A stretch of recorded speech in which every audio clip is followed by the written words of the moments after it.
Good morning, ladies and gentlemen. Good morning. Thank you for being here with us. We're going to be beginning in a few minutes. Have a little bit of a delay today.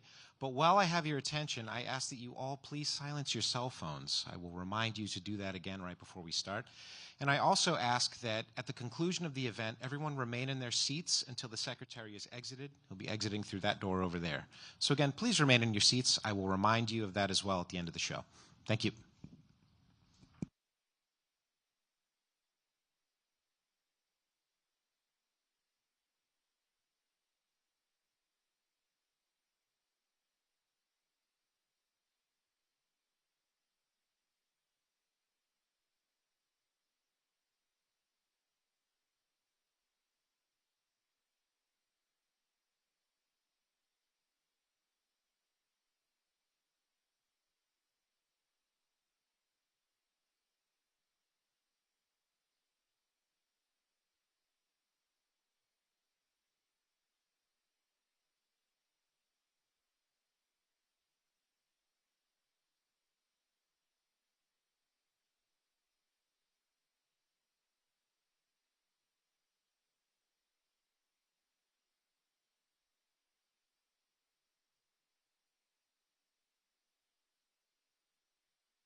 Ladies and gentlemen, we are about to begin. Final reminder, please silence your cell phones and remain seated until the Secretary has left at the end of the program. Thank you.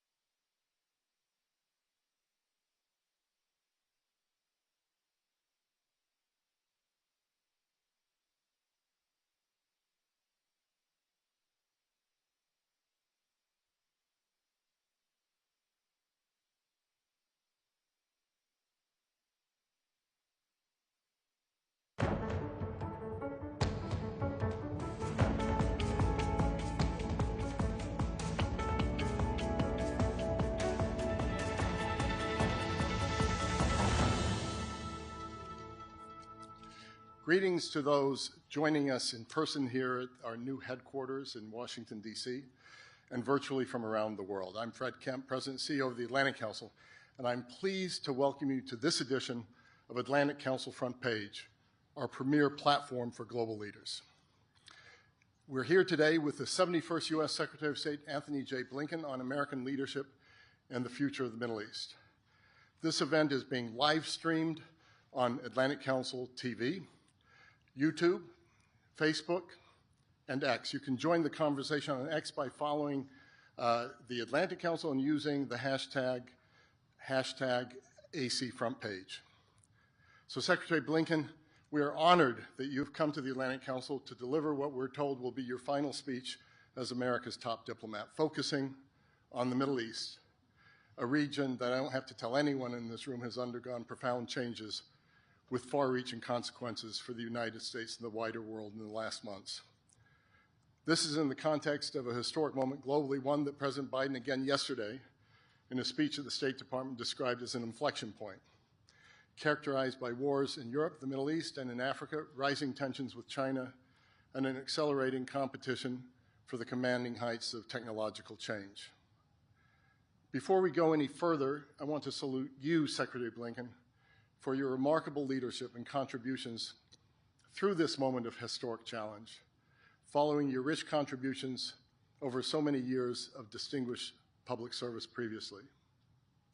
Returning to the Middle East, the region has been transformed after Hamas terrorist attacks against Israel and hostage-taking of October 7th, 2023, and by everything that has followed that. Israel's subsequent wars in Gaza and Lebanon, direct military exchanges between Israel and Iran, unprecedented in nature, the ceasefire in Lebanon, and the fall of the Assad regime in Syria. At the Atlantic Council, we have sought to highlight the stakes and potential solutions across the Mideast. We've done so for many years through our Rafi Career Center for the Middle East, through our Scowcroft Middle East Security Initiative and its Iran Strategy Project, through our Syria Strategy Project, as well as through our strategic litigation projects work to hold the Iranian regime accountable and to establish a Syria Victims Fund. Significantly, we have also done this through our N7 initiative in partnership with the Jeffrey Taupins Foundation, which seeks to advance the process of regional integration launched by the Abraham Accords among the United States, Israel, Arab partners, and Muslim partners around the world. So thanks to Will Wexler and the Atlantic Council's remarkable Mideast team. History is in motion, Mr. Secretary, and you've been at the center of it, with your work to advance the interests of the United States to secure a more prosperous global future. As you wrote recently in Foreign Affairs regarding U.S. foreign policy more broadly, quote, "The choices the United States makes in the second half of this decisive decade will determine whether this moment of testing remains a time of renewal or returns to a time of regression." One last thing before Secretary Blinken takes the stage. In a moving exchange between you and President Biden yesterday at the State Department, the President said the following about you, quote, "You're not only brilliant, you have incredible character, you have more integrity than almost anybody I know. It's now my privilege to welcome Secretary of State Blinken, a man of integrity and accomplishment, in the final days of one of the world's most challenging jobs, to deliver keynote remarks. After the Secretary's speech, I will join him in conversation on stage. Mr. Secretary, the floor is yours.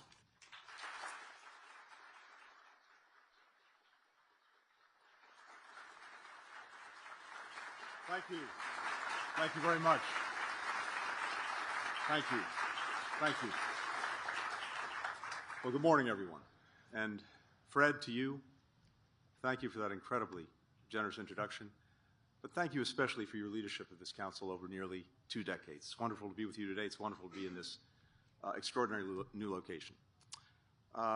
Back in the early 1960s, leading diplomats, public intellectuals, philanthropists, and others came together in Washington to create an organization that was founded on meeting the challenges of an increasingly interdependent world.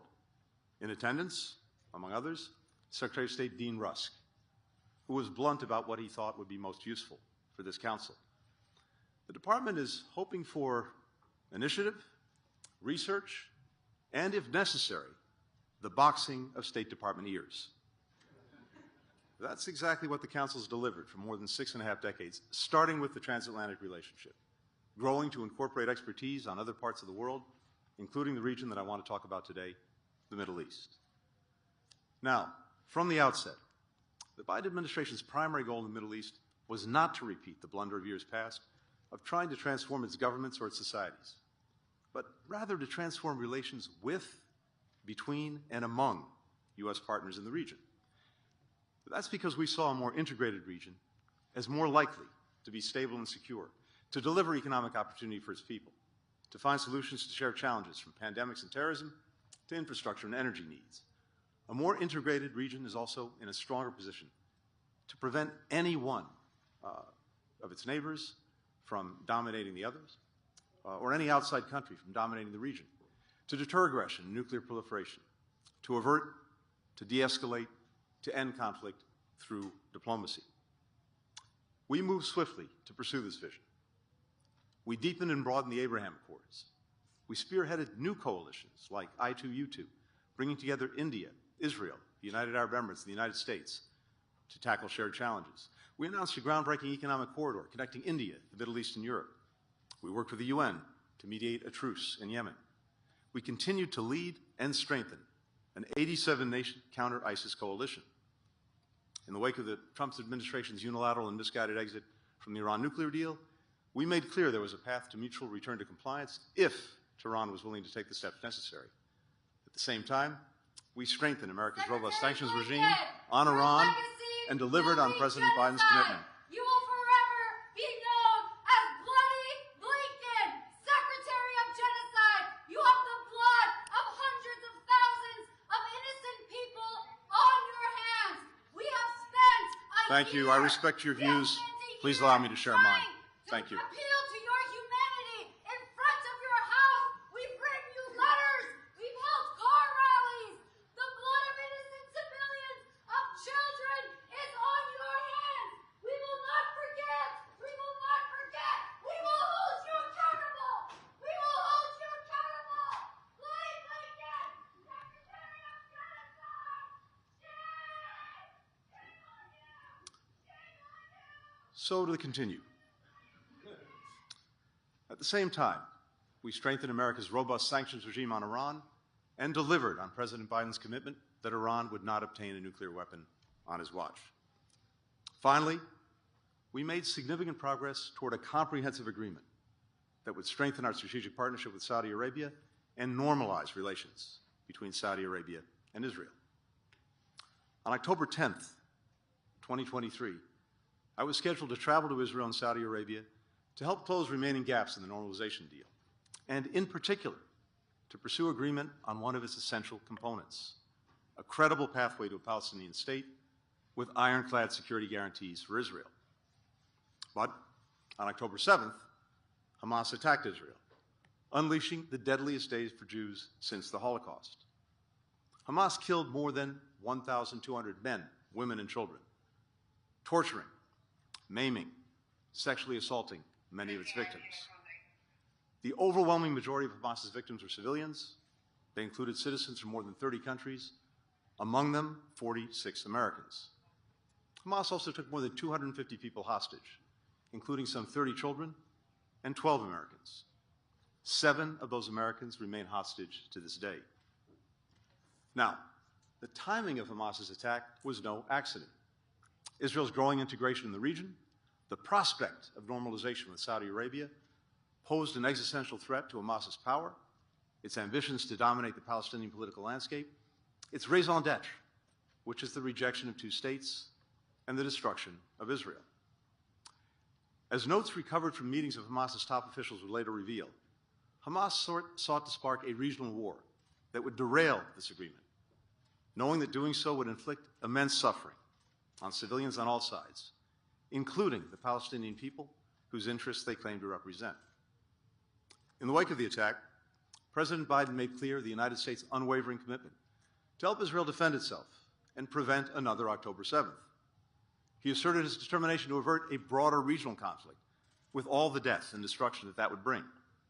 He took immediate steps to deter further aggression and prevent the conflict from spreading, deploying 2 of our largest aircraft carrier battle groups, fighter jets, warships, a guided missile submarine, and troops to the region.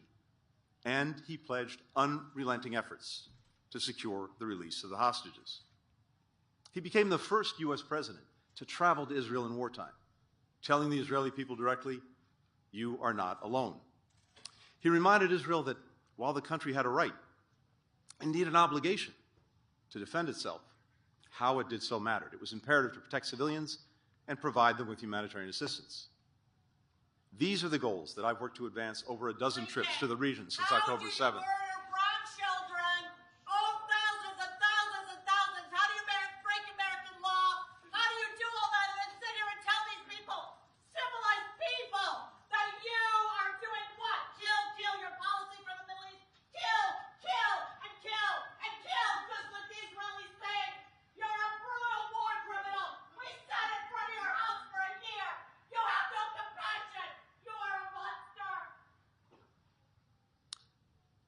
All of this has been part of an all-of-administration effort, led by President Biden, including Jake Sullivan, Bill Burns, Lloyd Austin, Brett McGurk, Amos Hochstein, Barbara Leaf, and our diplomats across the region and around the globe. Now, more than 15 months later, Hamas's military and governance capacity has been decimated, and the masterminds behind the attack have been killed. Tehran is on its back foot. Its 2 missile attacks on Israel were thwarted by a coalition of regional partners that we assembled. Israel's response, which we played a central role in shaping, demolished Iran's air defenses, left Tehran's most sensitive military sites exposed and vulnerable, and sent a clear message of deterrence, while at the same time avoiding a dangerous escalatory cycle. Hezbollah, Iran's most powerful proxy, is a shadow of its former self. Its leadership eliminated. Its terrorist infrastructure of tunnels and weapons manufacturing ravaged. In Lebanon, Hezbollah's battered forces have retreated north of the Litani River as part of a U.S.-brokered ceasefire agreement. After Iran spent decades pouring billions of dollars into propping up Assad's murderous machinery, the Assad regime has fallen, and Tehran has retreated from Syria. None of Assad's patrons, not Iran, not Russia, not Hezbollah, were in a position to save him this time. All were bogged down in crises of their own making, which the United States effectively exacerbated. Iran has lost its overland supply route to Hezbollah. Many of the Assad regime's bases, weapons factories, and weapons, including illegal chemical weapons, have been destroyed by Israel. It's not just what we achieved, but also what we prevented.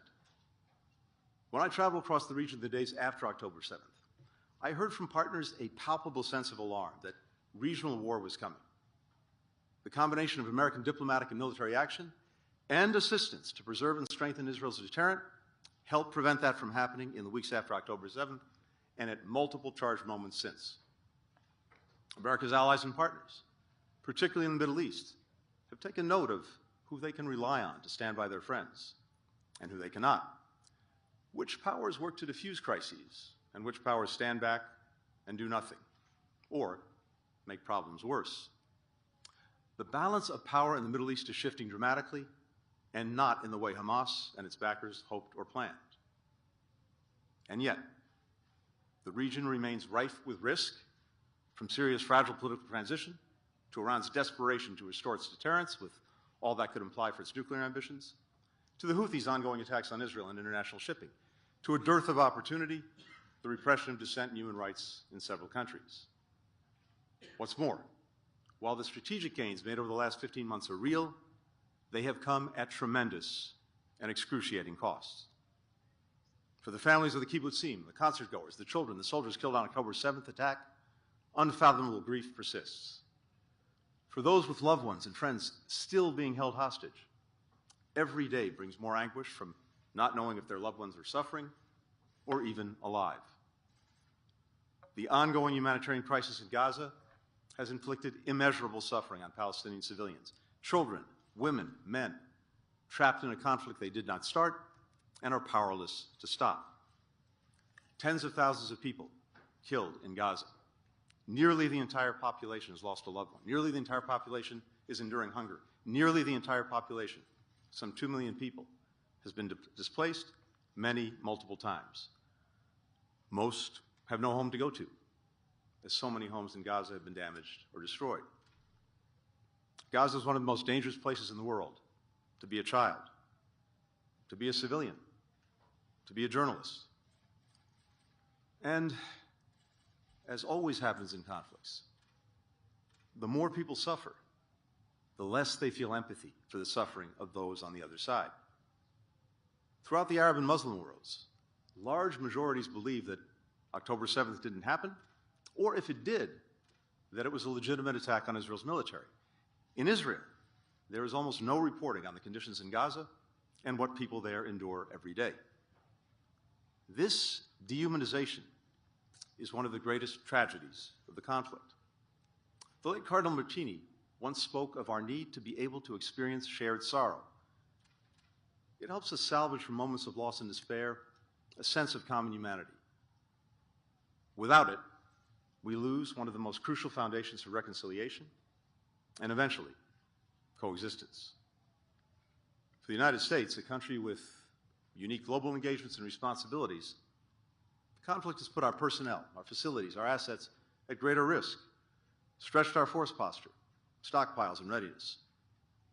Terrorist groups are exploiting the crisis in Gaza to try to boost recruitment and foment anti-American sentiment.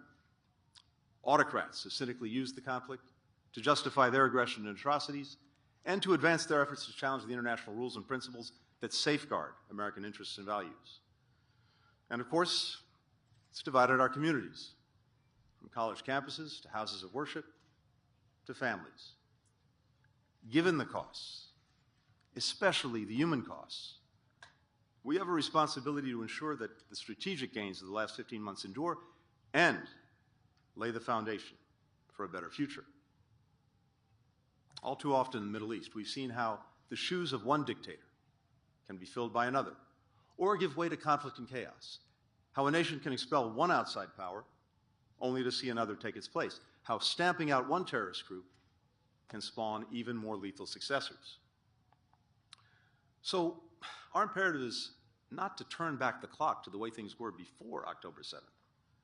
It's to forge a new reality for the Middle East in which all people are more secure, all can realize their national aspirations, all can live in peace. Is that hard to achieve? Yes. Peace in the region always has been. For over 450 days, Israel has committed genocide against the Palestinian people. We have sent over $25 billion to Israel in the past year. That's $70 of all of our money. $70 that we are using to send weapons, send bombs, and genocide. Blinken, you lied on May 10th to Congress. You lied. ProPublica looked it up. May 10th.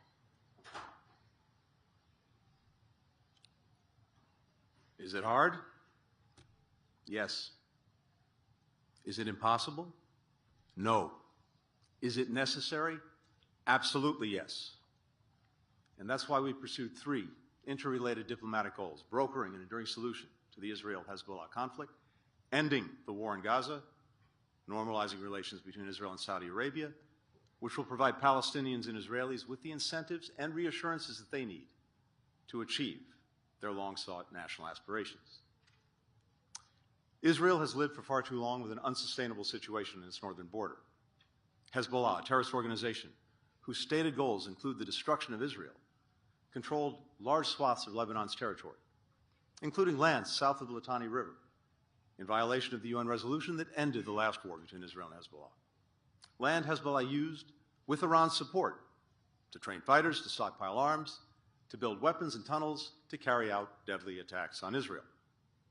Starting on October 7th, Hezbollah launched thousands of missiles at Israeli communities without provocation, pledging to continue its attacks until Israel ended its military operation in Gaza. Hezbollah's aggression has come at grave cost for Israelis and Lebanese people alike. Some 70,000 Israelis have been forced from their homes along Israel's northern border. In Lebanon, thousands have been killed, a quarter of Lebanon's population displaced. Our goal in seeking a cessation of hostilities was not merely to pause the fighting and avert a broader regional war. Rather, we aim to prevent Hezbollah from reconstituting itself in a way that can threaten Israel or continue to hold the Lebanese state and the Lebanese people hostage. And we wanted to create conditions allowing displaced Israeli and Lebanese families to return safely to their homes. The arrangement that we brokered together with France meets those benchmarks. It empowers the government of Lebanon to retake control of its territory. It provides Lebanon's economy and security forces with much-needed aid and support. It preserves Israel's right to defend itself in accordance with international law. It achieves Israel's aim of delinking hostilities on its northern front from the war in Gaza. Just since the deal was signed, Israeli forces have started to withdraw from southern Lebanon. The Lebanese military is deployed in their place to ensure that remaining terrorist infrastructure is removed and Hezbollah does not return.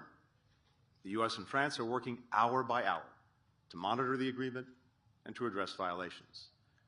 And now, just 6 weeks after the deal, Lebanon's parliament voted overwhelmingly to elect a new president, the first time the country has had a national leader in more than 2 years.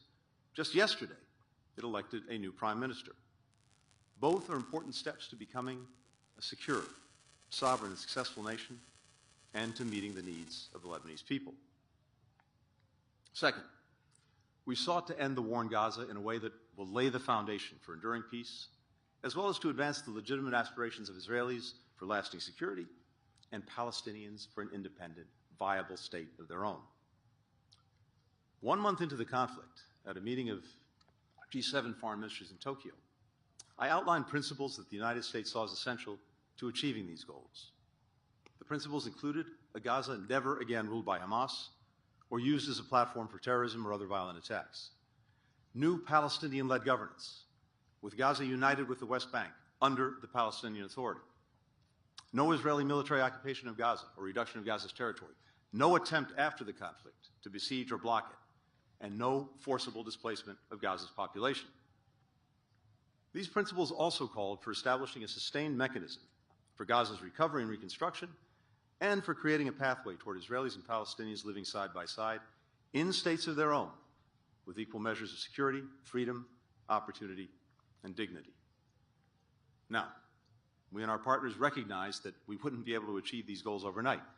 The first step, we have long believed, is to achieve an initial ceasefire, 6 weeks, during which Israel and Hamas stop firing, Israeli forces pull back, hostages start to come home, Palestinian prisoners are released, humanitarian assistance surges into Gaza. It will also create space for finalizing a day-after plan to allow the full withdrawal of Israeli forces, to make the ceasefire permanent, and to bring the remaining hostages home. Once we assessed that Israel had achieved its main objective in Gaza of ensuring that Hamas was incapable of carrying out another October 7th, President Biden publicly set out his detailed ceasefire plan. We went around the world building support for the proposal. The UN Security Council swiftly adopted a resolution supporting it, with 14 members voting for it, not a single member voting against it. The Arab League, countries in the region and beyond, all affirmed their support. Hamas, the lone holdout, but now thoroughly isolated, finally accepted President Biden's framework. In the time since, we've worked relentlessly with Qatar and Egypt to negotiate the details of the agreement and its implementation. Now, at different moments, different parties have made it hard to finalize an agreement, or events have delayed or derailed its completion. For the past several months, Hamas has played the spoiler. But over the past several weeks, our intensive efforts have brought us to the brink of full and final agreement. On Sunday, the United States, Qatar, and Egypt put forward a final proposal. The ball is now in Hamas's court. If Hamas accepts, the deal is ready to be concluded and implemented. I believe we will get a ceasefire, And whether we get there in the remaining days of our administration or after January 20th, I believe the deal will follow closely the terms of the agreement that President Biden put forward last May and our administration rallied the world behind. Now, from the outset, we also recognized that we couldn't afford to wait until a ceasefire to plan for what would follow it. For many months, we've been working intensively with our partners to develop a detailed post-conflict plan that would allow Israel to fully withdraw from Gaza, prevent Hamas from filling back in, and provide for Gaza's governance, security, and reconstruction, drawing on the principles that I originally set out in Tokyo. We will hand off that plan to the Trump administration to carry forward. But let me share a few of its core elements this morning. We believe that the Palestinian Authority should invite international partners to help establish and run an interim administration with responsibility for key civil sectors in Gaza like banking, water, energy, health, civil coordination with Israel. The international community would provide funding, technical support, and oversight. The interim administration would include Palestinians from Gaza and representatives from the PA, selected following meaningful consultation with communities in Gaza, and would hand over complete responsibility to a fully reformed PA administration as soon as it's feasible. The administrators would operate in close cooperation with a senior UN official who should oversee the international stabilization and recovery effort. An interim security mission would be made up of members of partner nation security forces and vetted Palestinian personnel. Its responsibilities would include creating a secure environment for humanitarian and reconstruction efforts and ensuring border security, which is crucial to preventing smuggling that could allow Hamas to rebuild its military capacity. We would stand up a new initiative to train, to equip, to vet a PA-led security force for Gaza to focus on law and order and gradually take over for the interim security mission. These arrangements would be enshrined in a UN Security Council resolution. Some of our partners have already expressed their willingness to contribute troops and police for such a mission. But if, and only if, it is agreed that Gaza and the West Bank are reunified under a reformed PA as part of a pathway to an independent Palestinian state. And therein lies the rub. Reaching agreement will require all parties to summon the political will, to make hard decisions, to make hard compromises. Key regional and international actors will need to fully commit to supporting Palestinian-led governance and preventing Hamas's return. The PA will need to carry out swift, far-reaching reform to build more transparent, accountable governance, continuing a process that it began last year. Israel will have to accept reuniting Gaza and the West Bank under the leadership of a reformed PA. And all must embrace a time-bound, conditions-based path toward forming an independent Palestinian state. These principles are mutually reinforcing. Time-bound because no one will believe or accept an endless process. Palestinians need and deserve a clear and near horizon for political self-determination. Conditions-based because while Palestinians have a right to self-determination, with that right comes responsibility. No one should expect Israel to accept a Palestinian state that's led by Hamas or other extremists, that's militarized or has independent armed militia, that aligns with Iran or others who reject Israel's right to exist, that educates and preaches rejectionism, or that, unreformed, becomes a failed state. Israelis must decide what relationship they want with the Palestinians.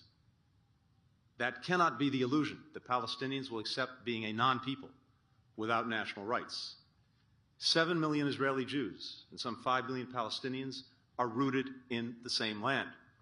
Neither is going anywhere.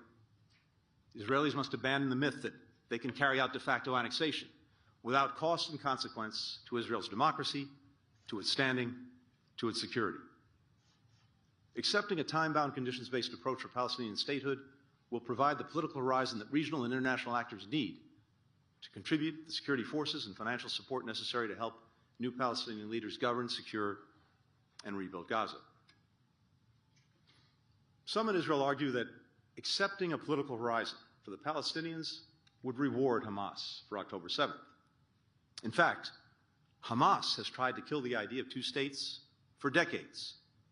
It hoped to destroy the Oslo Accords with relentless suicide bombs. It sought to strangle the Arab Peace Initiative by launching the horrific Passover attacks. Far from rewarding Hamas, accepting a political horizon would be the ultimate rebuke to its nihilistic agenda of death and destruction. We sincerely hope the parties will be prepared to make tough choices going forward. And yet, the unimpeachable reality is that up to this point, they've either failed to make these difficult decisions or acted in ways that put a deal and long-term peace further from reach. Israel's government has systematically undermined the capacity and legitimacy of the only viable alternative to Hamas, the Palestinian Authority. Consider funding. Israel continues to hold back PA tax revenues that it collects on behalf of the Palestinians, funds that belong to the Palestinians and that the PA needs to pay people who provide essential services like health care and security in the West Bank, which is vital to Israel's own security. Just this week, U.S. engagement led Israel to agree to unlock hundreds of millions of dollars in PA tax revenues, a welcome step. But these funds never should have been withheld in the first place. And Israel continues to hold more than $500 million in tax revenues that the PA urgently needs and the Palestinians are entitled to. In the West Bank, Israel is expanding official settlements and nationalizing land at a faster clip than any time in the last decade, while turning a blind eye to unprecedented growth in illegal outposts. Violent attacks by extremist settlers against Palestinian civilians have reached record levels. We've long made the point to the Israeli government that Hamas cannot be defeated by a military campaign alone, that without a clear alternative, a post-conflict plan, and a credible political horizon for the Palestinians, Hamas, or something just as abhorrent and dangerous, will grow back. That's exactly what's happened in northern Gaza since October 7th. Each time Israel completes its military operations and pulls back, Hamas militants regroup and reemerge because there's nothing else to fill the void. Indeed, we assess that Hamas has recruited almost as many new militants as it has lost. That is a recipe for an enduring insurgency and perpetual war. The longer the war goes on, the worse the humanitarian situation gets in Gaza. Israel faces uniquely challenging circumstances in Gaza. A civilian population trapped there, with Hamas hiding in and under homes, hospitals, schools, and mosques. Indeed, Hamas has cynically weaponized the suffering of Palestinians. In a message that Yahya Sinwar, Hamas's military leader at the time, sent to mediators, he called the death of Palestinian civilians, and I quote, necessary sacrifices, and said the more innocent Palestinians were killed, the more Hamas would benefit. These profound challenges notwithstanding, Israel's efforts have fallen far short of meeting the colossal scale of need in Gaza. We've been clear publicly and privately that there are steps Israel could take to transform the humanitarian situation in Gaza and ensure that critical aid reaches all Palestinians in need. Those include restarting the flow of commercial goods, undertaking pauses in military operations, as it did during the successful polio vaccination campaign, and securing specific corridors for the flow of aid to storage and distribution sites. The suffering of civilians in Gaza is a tragedy in its own right. It's also isolated Israel internationally and imperiled its hard-earned strides toward building relationships in the region. The longer the humanitarian crisis in Gaza goes on, the more Arab countries that recently normalized relations with Israel will face pressure from their populations to walk away. And the greater the risk that Israel's long-standing peace accords with Jordan and Egypt will collapse. The ballast that these partnerships provide for Israel in the region, easy to take for granted, especially for generations who only know a world where these nations are at peace. But their rupture would unleash even greater instability and be incredibly hard to repair. Remaining bogged down in Gaza will harm Israel economically. Already, foreign direct investment and Israel's credit rating have taken real hits. The extended mobilization of reservists is undermining tens of thousands of businesses and private sector productivity. For its part, the Palestinian Authority repeatedly failed to undertake long overdue reforms, like reining in corruption and a bloated bureaucracy, further eroding its support among Palestinians. The PA's refusal to consistently and unequivocally condemn Hamas in the killings of October 7th only entrenched doubts among Israelis that the two communities can ever live side by side in peace, as have the PA's payments to the families of terrorists and the anti-Semitic remarks of its leader. Many partners in the region and beyond have also been unwilling to publicly condemn Hamas. Amidst the chorus of condemnation of Israel, the silence about Hamas has been deafening. Where was the sustained and united demand for Hamas to release hostages, to put down its arms? Where was the urgent effort to crack down on the financing, the arms, the materials that Hamas employs to deadly effect? Where was the opprobrium for Hamas's heinous practice of hiding among civilians? Had countries around the world applied this collective pressure, Hamas's leaders might have been forced to make different decisions many months ago, and massive suffering might have been averted.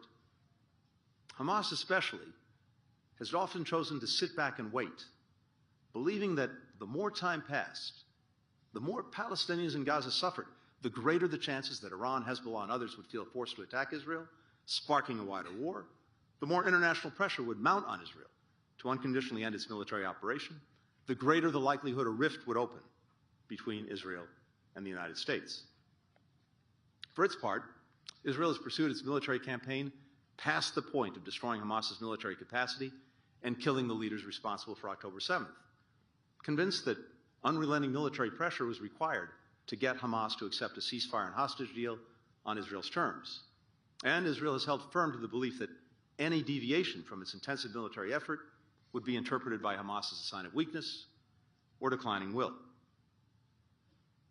Some have questioned whether a different policy and approach would have changed this dynamic, whether we put too much pressure on Israel, on Hamas, on Iran, or not enough.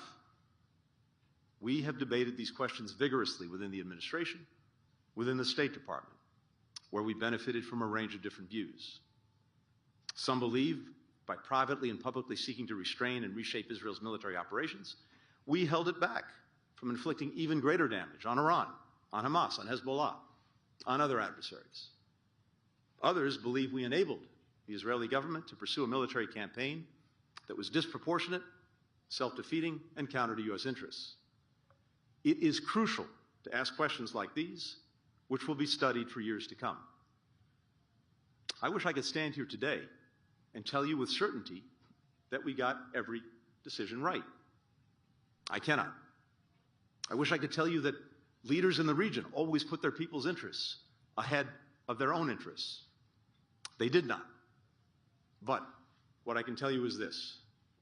First, we continue to believe the best way to create a more stable, secure, and prosperous Middle East and deal a lasting blow to Iran, Hamas, Hezbollah, and the entire so-called axis of resistance is through forging a more integrated region. And the key to achieving that integration, now more than ever, is ending this conflict in a way that realizes the long-standing aspirations of both Israelis and Palestinians to live with peace and security in states of their own. Second, as much influence as the United States wields in the Middle East, we can't dictate outcomes. In the end, whether the region takes the path toward greater integration will ultimately come down not to us, but to the decisions of its leaders and the decisions of its people. Finally, we stand here today with a historic window of opportunity still open. While seizing it cannot bring back the innocent Israeli and Palestinian lives lost, it will prevent more lives from being taken. It will break the cycle of violence and bloodshed. We must not squander this chance. Israel's most deep-rooted desire from its founding has been to be accepted and treated as a normal state in the region and the world, with all the rights and responsibilities that implies.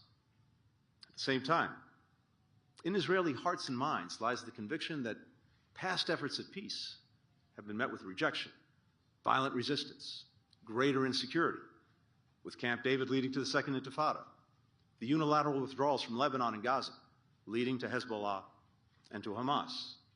In the wake of October 7th, convincing Israelis otherwise will be a necessary and major undertaking. The prospect of normalization between Israel and Saudi Arabia represents the best opportunity to achieve the long-sought goal of Israel's greater integration in the region. And it's also the best incentive to get the parties to make tough decisions necessary to fully realize the aspirations of both Israelis and Palestinians and cut the Gordian knot that has held back progress up to this point. Much of the heavy lifting for normalization is complete. including negotiations on complex U.S.-Saudi elements of an agreement. These elements include a strategic alliance agreement that establishes Saudi Arabia as a treaty ally of the United States, a defense cooperation agreement that enhances military coordination and builds integrated capabilities, an energy agreement that includes civil nuclear cooperation, and an economic agreement to bolster bilateral trade and investment. For both sides, October 7th has raised the stakes of the normalization deal. For Saudi Arabia, advancing efforts to realize Palestinian self-determination was always a key component. But now, the need to end the war in Gaza and for a credible road to Palestinian statehood is all the more urgent for Riyadh. For Israel, October 7th and its aftermath have underscored that a more integrated region and security architecture can best address threats to its security and isolate its enemies. That is exactly what we saw in April and again in October when, with U.S. leadership, partners in the region and beyond came together in an unprecedented way to help defend Israel against Iran's unprecedented direct missile attacks. It also speaks to what the world could do to put Iran's nuclear program back in a box and ensure that Tehran never has a nuclear weapon. In 2021, a team of documentary filmmakers traveled around Gaza asking children a simple question: what is your dream? Many of the kids they interviewed looked to be 5 or 6 years old, about the same age as my own kids. A little girl dreamed of becoming a doctor. Why? The interviewer asked. To treat people in war, she said. A boy dreamed of becoming a pilot so that he could fly people out of the place where they were, so they could see the world, so they could be happy. A girl dreamed of being an engineer so she could help rebuild homes that had been destroyed. A boy said his dream was to see the country under my hands develop into a beautiful place. I know Israeli girls and boys have very similar dreams. They dream of no longer saying goodbye to older siblings and parents going off to war, of not spending nights in bomb shelters or getting onto a school bus that's attacked by terrorists. They dream of returning to homes that they fled, of making destroyed communities beautiful again. Another path is possible. We've seen it, a path toward greater integration, greater opportunity, toward peace, with lasting security. I believe that because of the foundations we put in place, both before and after October 7th, that path is still open. And I believe that if leaders make the difficult decisions to walk that path, they'll not only have America by their side, but a power that no adversary can match. Generations of young people determined to reject the idea that conflict is inevitable and that enmity is inherited, and brave enough to embrace peaceful coexistence. I thank you very much for listening.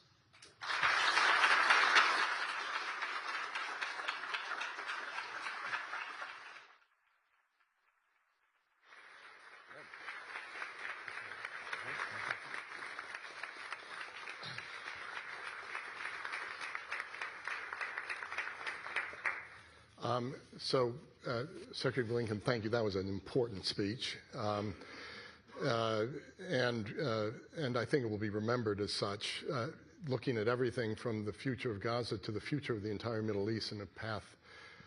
So we don't have much time, but I want to ask you a couple of questions that deals with what's in that speech. First of all, on the issue of Gaza, there were reports this morning that Hamas had accepted the ceasefire. I wonder if you can comment on that. And then in your conversations with Middle Eastern leaders, do you feel that the Middle East, and particularly the wealthier parts of the Middle East, are willing to step in to Gaza if they don't get a firm commitment to what you've just called for, which is a two-state solution from President Netanyahu? So on the agreement, Fred, as I said, it's right on the brink. It's closer than it's ever been before, but right now, as we sit here, we await final word from Hamas on its acceptance. And until we get that word, we'll remain on the brink. That could come anytime. It could come in the hours ahead. It could come in the days ahead. That's what we're looking for. But what we've done over the last weeks, and especially over the last days, has put it right there. And the deal is there. It's ready to be fully and finally accepted. It's ready to be implemented. But right now, we've got to wait to get a final word from Hamas. In terms of what other countries would do, look, we've been talking with partners around the region and beyond for many months, as I said, to make sure that we were prepared for when we finally got a ceasefire. And what's clear is that while, of course, there's an ongoing determination to do whatever countries can for the humanitarian needs of Palestinians who are caught in this horrific crossfire of Hamas's making, in terms of actually investing in the future of Gaza, in its reconstruction, in security, countries will be very reluctant, absent some kind of clear political horizon. Because in their view, and it's a view that I share, absent that, they're simply going to be investing in something that only is going to end up right back where it is now at some point in the future. So I think there's a very strong and widely held belief in the region and beyond that dealing with the threat posed by Hamas militarily may be necessary, but it's insufficient. And absent a political dimension, what we're looking at ultimately is an enduring insurgency that will bleed and drain Israel and a perpetual war. So that is something that is essential to partners throughout the region. What you talked about a little bit less in the speech was Iran and the pathway to the future that you're painting. A lot depends on which way does Iran go. There have been all sorts of reports about discussions within the Biden administration about potentially even striking nuclear sites in Iran under certain conditions. Can you talk a little bit about what you think the situation is with Iran? How does one look at the nuclear sites? What advice are you going to give those that succeed you in the Trump administration? Look, President Biden's been very clear. He was determined that Iran would not acquire a nuclear weapon on his watch, and it won't. Now, we had a big part of Iran's nuclear program in a box with the Iran nuclear deal.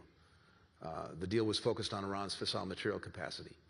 And what that deal did was to ensure that Iran could not produce fissile material for a nuclear weapon in less than a year's time. And so we would have plenty of time to see it if it broke out of the agreement and did that. Unfortunately, in pulling out of the deal and not replacing it with anything, Iran's now at a point where it can produce fissile material for a nuclear weapon in a matter of a week or two. Now, it doesn't have the weapon itself.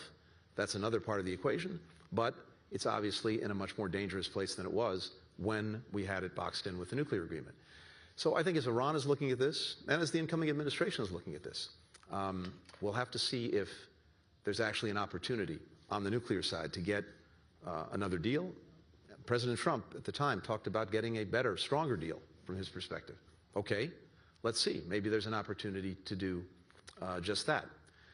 If not, I know that there's a shared determination across administrations to ensure that Iran never gets a nuclear weapon one way or another. I happen to believe that doing this pursuant to a clear, strong, verifiable agreement is the best way to have something that lasts. But one way or another, there's a determination in the United States across political parties that Iran not get a weapon. So a final question, and then I think we need to let you get back to the important work of bringing all this to a close if we can. The Atlantic Council is a place for dialogue. And what some of us heard today was unfortunate. We're not a bunch of screamers and shouters. We're people who try to argue out what's the right goal. But it doesn't surprise you or me that this region stirs up emotions. This path to the future, and let's not forget where Europe was up until 1945, before the European Union, before NATO, before all of that. You talked, I think, about Soviet normalization almost in that spirit. And some people have talked about a path of integration that could create economic integration in the Middle East, like the European Union, military integration, not a NATO necessarily, but countries coming closer together. Are we closer to that now? Saudi normalization with Israel, the Abraham Accords leading to something a little bit more far-reaching of the sort that you talked about at the end of your speech? Or are we further away from everything that's happened in the last couple of years? Look, I believe we're much closer to it. And what we've done over the past 4 years, building on the Abraham Accords, was to try to get to their ultimate realization, which is normalization between Saudi Arabia and Israel. A lot of work went into that, including, as I described, agreements necessary between the United States and Saudi Arabia, as well as between Saudi Arabia and Israel. And as we sit here, it's ready to go. That could move forward tomorrow. But it requires two things. It requires an end to the conflict in Gaza, and it requires a credible pathway to a Palestinian state. So Israelis will have to decide if actually realizing a foundational dream, being integrated into the region, being treated like a normal country, and benefiting from being part of a security architecture that we saw in action when Iran attacked Israel, not once but twice, whether that is worth also the decisions necessary to finally resolve their relationship with the Palestinians, as well as ending the conflict in Gaza. That's a decision that only they can make. And of course, as I described, especially given the history, especially given October 7th, the realization of Palestinian statehood, which is a necessary imperative, has to come with ironclad security guarantees with Israel. But that's the choice. That's the choice. And I believe it's there. Now, in this moment, because societies are so traumatized, Israelis and Palestinians, it's incredibly hard to have that conversation. I recognize that, and I spoke to it today, not under the illusion that anyone would hear this and embrace it tomorrow, but at least to set that foundation, because that conversation has to happen. It will happen, and whether that's next week, next year, in a few years, we'll see. But it has to happen. And I believe that the work that we've done, and that we'll hand off to the next administration, has set a foundation, not only for the conversation, but to actually carry it forward. One of the things I believe strongly, Fred, from my own experience over the last 30 years and looking at the sweep of history, is that there's no such thing as a hereditary enemy, that we are not fated to conflict or animosity. And even what seem to be the most virulent and violent hatreds can go away, can change. These last 4 years, probably two of our closest partners, have been Germany and Japan. Not very long ago, it was a very different world. We take that for granted. We shouldn't. We need to be reminded of that, motivated by that, because it tells us that none of this is fated or predetermined. We have the capacity to change. We have a capacity to build peace, to find lasting security. But it takes will. It takes hard choices, hard decisions, risk.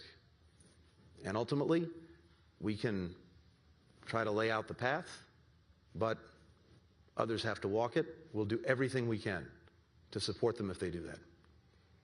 Thank you so much for that message, and particularly that message at the Atlantic Council, which you know was created and stands for the resolution of these sorts of conflicts and moving into a far better place. And just as we worked on those issues for Europe, we're working on those issues for the Middle East as well.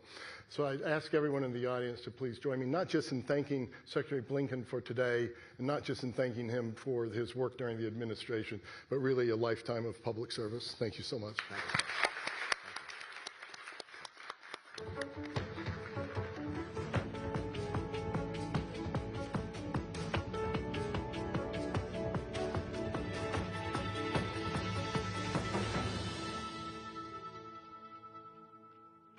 Ladies and gentlemen, please remain seated until the Secretary is left. Please remain seated. Thank you.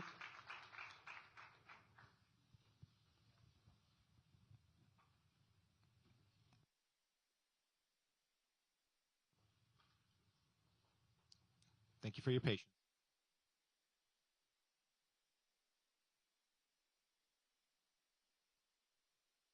Thank you for joining us, everyone. You are free to leave when you please.